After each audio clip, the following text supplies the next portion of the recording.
The world today consists of 120 mediums of exchange, about 3-4 units of account, no currencies or stores of value. And if you say to someone, what do you think about Bitcoin as digital currency? They say, well, I think it threatens the dollar, I hate it. If you said, what do you think about Bitcoin as digital property? I'm going to buy it instead of buying a building in Des Moines. They're like, oh, have at it. We're going to take the company on a path you may not agree with, but we'll buy you out. And so we were prepared to give up half. I had to basically pay $250 million for the right to buy $250 million of Bitcoin in August of 2020. Why is Bitcoin better? It's better because the problem with storing billions of dollars in a building is the building can't run and the building can't hide, and everybody knows a rich person owns the building and therefore we're going to tax them. The whole essence of Bitcoin is about creating perfect money and the discovery of what we call digital scarcity as digital scarcity as a commodity basis for sound money. And another one of the tropes in the community is when money is abundant, everything else is scarce, and when money is scarce, everything else in the society is abundant. What's the logic behind that? If you go to Zimbabwe, or you go to Venezuela, or you go to any country going through hyperinflation, when they print the currency collapses. As the currency collapses, everyone in the economy doesn't want to take the currency anymore, and you get ripped back to Stone Age barter. And so, like in Nigeria this week, the Naira went from 400 to the dollar to 1,600 to the dollar. Wow. So in an economy where the currency, that's a 75% currency debasement in a week. When that happens, and I see you in Nigeria and I want to buy your house, next year, well, the issue is, well, with what? And what will it be worth next year? You'll buy it today or you won't buy it at all if the money's going to be worthless in 9 months. So there are no term contracts. How do I trade with you if you have to trade with someone else and the supply chain is 18 months long? Right? When the currency unwinds and the assets unwind, the supply chains break. When the supply chains break, specialization of labor breaks down, the entire economy breaks down. Eventually, everyone has to grow their own food, right? You want abundance. You don't actually grow your own food in your backyard, right? Productivity drops by a factor of 100 to 1,000 if you can't solve this coincidence of wants problem. So you need sound money, and it needs to work across time and space. And the currencies that we use as a medium of exchange, they might be tradable over parts of space. Right now, by the way, it's probably illegal to actually pay someone in $1 in Nigeria. Really? Yeah, Just currency controls. Yeah, capital control. You see capital controls all over the world, especially when the currencies collapse, the capital controls go in place. So you can't trade money, or you can't trade the currency across borders. And of course, you certainly can't trade the currency with your future self 10 years from now. And how do you even trade a currency? In collapsing countries, you'll find nobody wants to sign a 3-year contract because the local currency is not going to be worth the same amount in 3 years. So, indeed, Bitcoin has emerged as a premier store of value and wealth, presenting a compelling alternative to traditional fiat currencies. Here is Michael Saylor, the CEO of MicroStrategy. MicroStrategy is a Bitcoin development company and has invested about $12 billion in buying Bitcoin. In one of his interviews, Michael explains Bitcoin's decentralized and limited supply nature. Bitcoin's cryptographic security makes it uniquely positioned to preserve wealth in the face of inflationary pressures and currency debasement. As countries grapple with the challenges of managing inflation and currency devaluation, Bitcoin offers a viable solution. By diversifying into Bitcoin, individuals and institutions can hedge against purchasing power erosion caused by inflationary trends and the manipulation of fiat currencies. Moreover, Bitcoin's borderless and censorship-resistant properties make it accessible to anyone with an internet connection, regardless of their geographic location or economic status. This democratization of wealth and storage empowers individuals and communities to safeguard their financial futures, independent of centralized authorities or geopolitical influences. Bitcoin represents a paradigm shift in how we perceive and interact with money. By embracing Bitcoin as a store of value and wealth, countries can potentially mitigate the harmful effects of inflation and currency debasement, fostering economic stability and prosperity for future generations. Make sure to stick around until the end of the video, where Michael critically evaluates real estate as a store of value in comparison to Bitcoin. If you want to stay up to date with Bitcoin and crypto, subscribe to our channel, it's free. Now, here is Michael Saylor with his insightful analysis about Bitcoin's outlook in 2024 and beyond. You have a hard time trading in time with counterparties or in space, and so the key to abundance is fixing the money problem. So, from our point of view, you were on the precipice of a serious. It's like sell the company or just watch all your employees dwindle. You're going to get boiled off, and after the good employees leave, the product will gradually deteriorate. And you're competing against a digital monopoly that has more power than all but 4 countries on Earth. And so we either do that, or we take a risk. And so we were basically at a point where maybe we should take a risk. Now, having said all that, what really happened there is we deliberated. It took a long time to deliberate, a lot of education. And at the end of the day, we ended up announcing that we were going to do a Dutch auction and buy back $250 million of the stock at a premium coincidental with the purchase of the Bitcoin. So we didn't just take that risk. We basically said, we're going to take the company on a path you may not agree with, but we'll buy you out.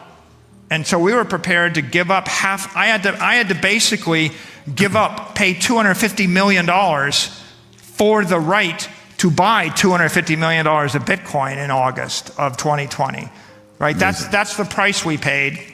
That Dutch auction, the stock was about 121, 122. We offered to buy all our shareholders out at 140. We gave them 20 days to think about it. We bought the Bitcoin. No company had ever bought that much Bitcoin. And by the way, following that, only Block and Tesla did it afterwards, but it was a very rare thing to do. Of course, Bitcoin cooperated by immediately trading down. We bought it at 11,800 and it traded down to 9,800 or something. So I was looking like a genius again.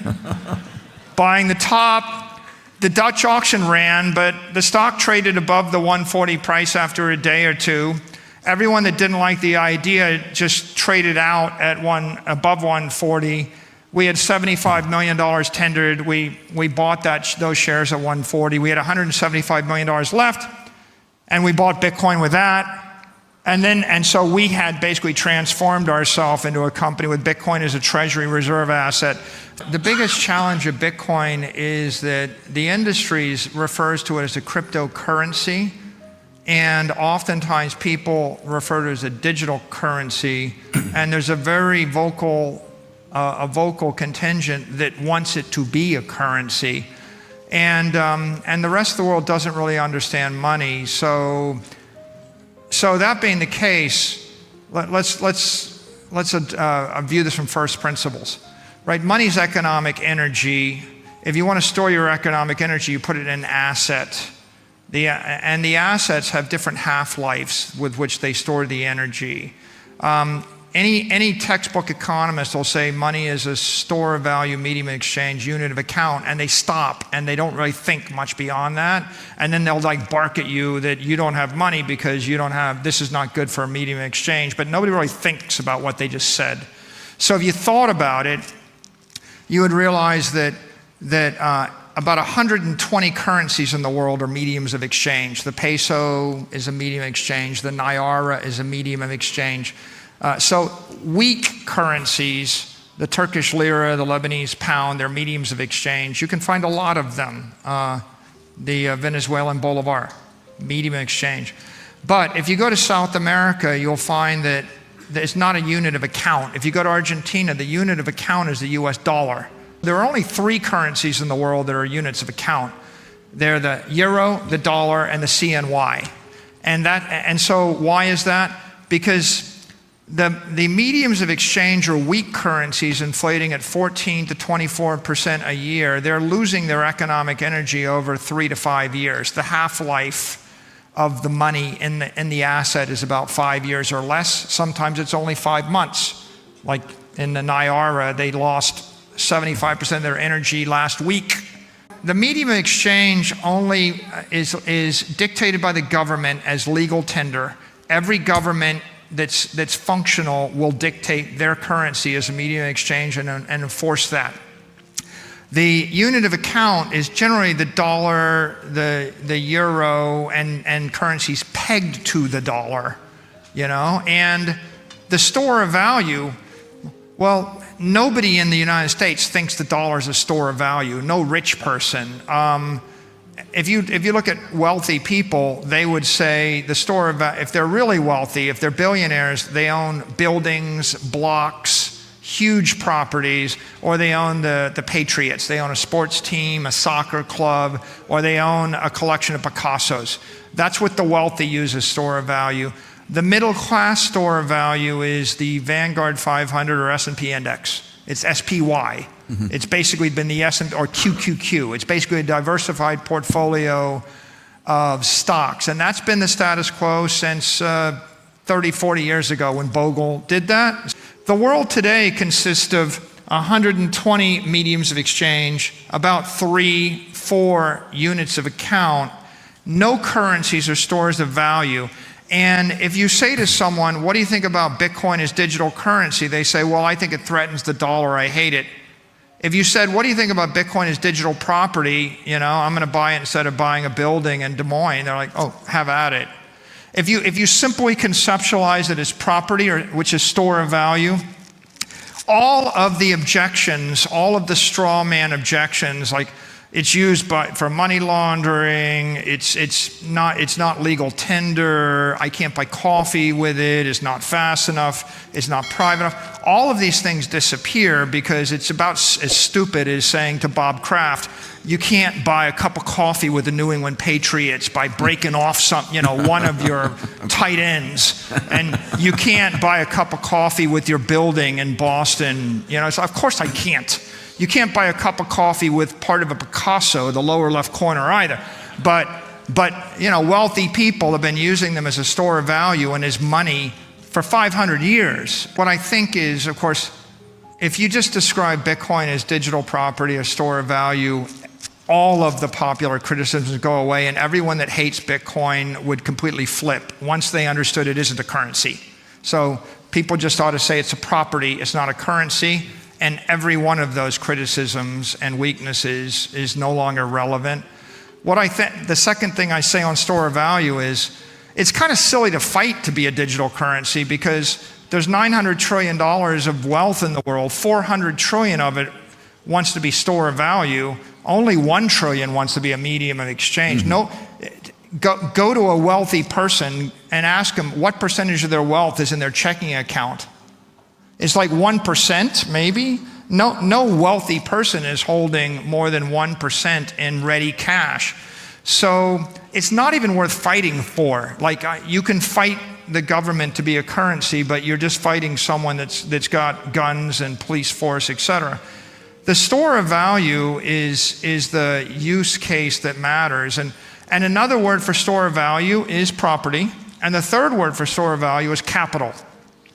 And if we just thought this is digital capital, now you get to profound idea, right? Which is there's capital in the economy. Where is it sitting? Well, it's sitting in buildings. We've monetized buildings. A rich person goes, and I know a lot of wealthy people. They make a fortune, and what they do is they just go buy real estate that they don't need. They buy apartments they don't need. I mean, everybody can pick up the paper and they can see examples. People buy trophy assets and they buy buildings and they buy land they don't need. So real estate is a way to fight inflation or to preserve capital over the long term. Another way to do it is I invested in a company, or I attempt to pick the right stock, a Magnificent Seven stock. A third way to do it is with art.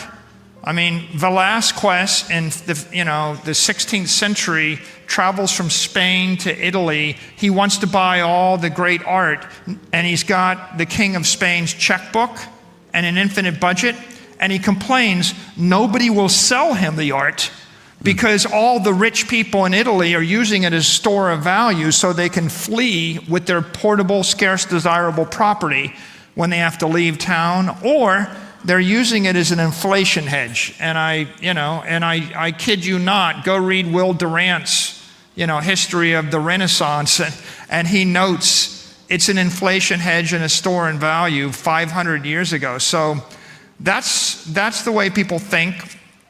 Why is Bitcoin better? It's better because the problem with storing billions of dollars in a building is the building can't run and the building can't hide, and everybody knows a rich person owns the building and therefore we're going to tax them. I mean, I just give you a simple question. I'm going to give you $1 billion right now. I'm going to drop you in Africa. What building in Africa are you going to buy in what country and hold for 100 years? Not to disparage Africa, there's not a single piece of real estate in a single country in Africa that any of you would be wise to purchase if you had to hold it 100 years. On the other hand, if you held $1 billion worth of Bitcoin in Africa, you'd probably still have the money 100 years from now. And if you lost it, it's because you lost it, not because it was taken from you. Everybody walks past the biggest tower in the city, and they look up and they say, there's a person with more money than me. And then they think, why don't we tax them? What are they going to do, move the building? Right? You're not going to move the building. And so then they walk past the parking lot, and they think, well, let's just go ahead and put a zoning restriction on that so you can't actually build on that parking lot. So at the end of the day, your property is getting rent controlled, expropriated, taxed, etc. And so it's the best idea in the 20th century. So, there you have it. Michael Saylor makes a compelling case for Bitcoin's edge over real estate. With its decentralized nature, robust security features, and potential for long-term value appreciation, Bitcoin emerges as a formidable contender for the future of wealth preservation. As traditional assets face challenges such as inflation and centralization, Bitcoin's attributes position it as a reliable store of value and a hedge against economic uncertainties. Could Bitcoin indeed pave the way for a new era of wealth preservation? Saylor's argument certainly presents a compelling narrative worth considering. Leave your thoughts in the comments section. If you enjoy financial content, please subscribe to our channel, like, comment, and share the video. Anyway, guys, I hope you all enjoyed today's video, and that it provided you with some value. I will see you all on the next one, and as always, all the best.